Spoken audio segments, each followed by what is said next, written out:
Hey guys, in this video, I will show you how to remove bank account from PayPal. Alright, let's begin. So, the first thing that you want to do is open up your preferred web browser. Over here, you can use any browser like Google Chrome. After that, go to the PayPal website and log into your account using your credentials.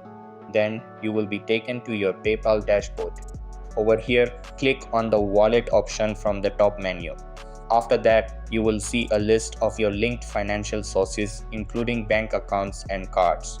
Then, identify the bank account you want to remove. After that, click on the bank account you wish to remove. Then, you will be taken to the account's details page. Over here, click on the Remove Bank option to start the removal process. After that, PayPal may ask you to confirm your decision.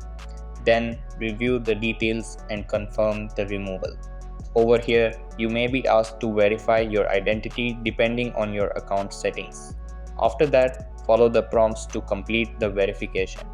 Then, once the bank account is removed, you will see a confirmation message.